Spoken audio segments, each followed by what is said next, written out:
جب رسول کریم صلی اللہ علیہ وسلم پر 610 عیسوی بروز سموار پہلی وحی نازل ہوئی، اس وقت خالد کی عمر 24 سال تھی۔ اس وقت تک وہ اپنے قبیلے بنو مخزوم کی عسکری قوت کا قائد بن چکا تھا۔ بنو مخزوم کا شمار قریش کی چند ایک معزز خاندانوں میں ہوتا تھا۔ قریش کے عسکری امور اسی خاندان کے سپرد تھے۔ قریش خالد کے باپ الولید کے احکام اور فیصلے مانتے تھے۔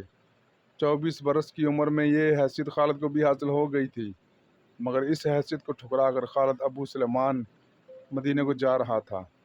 کبھی وہ محسوس کرتا جیسے اس کی ذات سے کوئی قوت اسے پیچھے کو گھسیٹ رہی ہو۔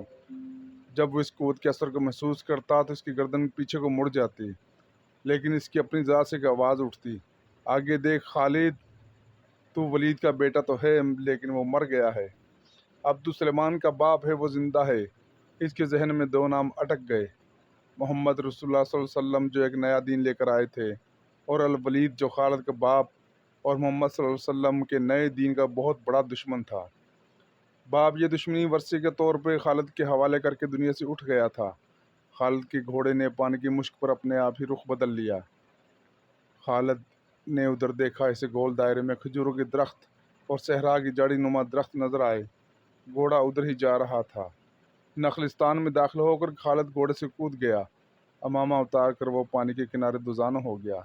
اس نے پانی چلو بھر بھر کر اپنے سر پر ڈالا اور 2-4 چھینٹے منہ پر پھینکے۔ اس کا گھوڑا پانی پی رہا تھا۔ خالد نے اس چشمے سے پانی پیا جو صرف انسانوں کے استعمال کے لیے تھا۔ یہ ایک چھوٹا سا جنگل تھا۔ خالد نے گھوڑے کی زین اتاری اور زین کے ساتھ بندھی ہوئی چھوٹی سی ایک دری کھول کر جھاڑی نما درختوں کی جھنڈ تلے بچھائی اور لیٹ گیا۔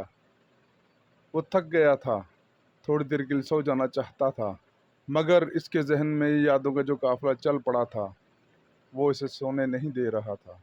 اسے 7 سال پہلے کا ایک دن یاد آیا جب اس کے عزیزوں نے محمد صلی اللہ علیہ وسلم کو قتل کرنے کا منصوبہ بنایا تھا۔ اس منصوبے میں خالد کا باپ الولید پیش تھا۔ وہ ستمبر 622 عیسوی کی ایک رات تھی۔ قریش نے خدا کے رسول کو سوتے میں قتل کرنے کے لیے ایسے آدمی چنے تھے جو انسانوں کے روپ میں وحشی اور درندے تھے۔ خالد قریش کے سرکردہ خاندان کا جوان تھا۔ اس وقت اس کی عمر 27 سال تھی۔ وہ حضور صلی اللہ علیہ وسلم کے قتل کی سازش میں شریک تھا، لیکن وہ قتل کے لیے جانے والوں کے گروہ میں شامل نہیں تھا۔ اسے 7 سال پہلے کی وہ رات گزرے ہوئے کل کی طرح یاد آتی تھی۔ ویڈیو اچھی لگی ہے تو کمنٹس کرو اور لائک کرو، اور جو ساتھی نئے ہیں وہ پلیز سبسکرائب کرو، اور اگلی ویڈیو حاصل کرنے کے لیے بیل نوٹیفیکیشن کو بھی دبا دو تاکہ ہماری آنے والی ہر نئی ویڈیو آپ تک سب سے پہلے پہنچے۔ تب تک کے لیے اللہ حافظ۔